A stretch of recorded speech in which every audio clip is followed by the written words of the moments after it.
బాణం వంటి డీసెంట్ సినిమాతో ఎంట్రీ ఇచ్చి తన మొదటి మూవీతోనే డీసెంట్ సక్సెస్ని కొట్టిన హీరో నారా రోహిత్.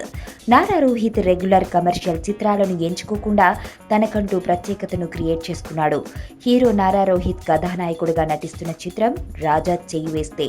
వారాహి చలనచిత్రం బ్యానర్పై ఈ చిత్రం రూపొందుతుంది. ఈ చిత్రంలో నందమూరి తారక రత్న విలన్గా నటిస్తుండటం విశేషం.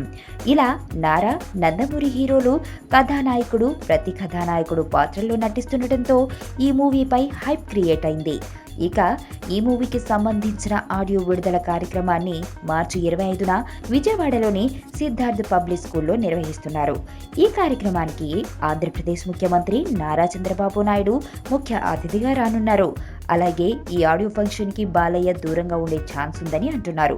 కానీ ప్రస్తుతం ఆడియో ఫంక్షన్కి వచ్చే అతిథుల లిస్టులో నందమూరి బాలకృష్ణ పేరు ఉన్నప్పటికీ ఆడియో ఫంక్షన్ జరిగే రోజున బాలకృష్ణ హాజరు కాకపోవచ్చని అంటున్నారు. గతంలో Savitri movie audio function Balakrishna మహిళలపై చేసిన కామెంట్స్ దుమారాన్ని లేపాయి. ఇటువంటి పరిస్థితుల్లో మళ్లీ నారా రోహిత్ ఆడియో ఫంక్షన్ కి బాలకృష్ణని ఆహ్వానించడం కరెక్ట్ కాదని ఫంక్షన్ నిర్వాహకులు అంటున్నారంట. టైం రెండు రకాలు, ఒకటి గుడ్ టైం, రెండు బ్యాడ్ టైం. అమ్ము నా ప్రాణం. నేను 5th చదివేటప్పుడు తను 3rd క్లాస్లో జాయిన్ అయింది. తను చిన్నప్పుడు చూసినప్పుడు ఎప్పుడూ అనుకోలేదు తను పెద్ద అయ్యాక ఇంత అందంగా తయారవుతుంది.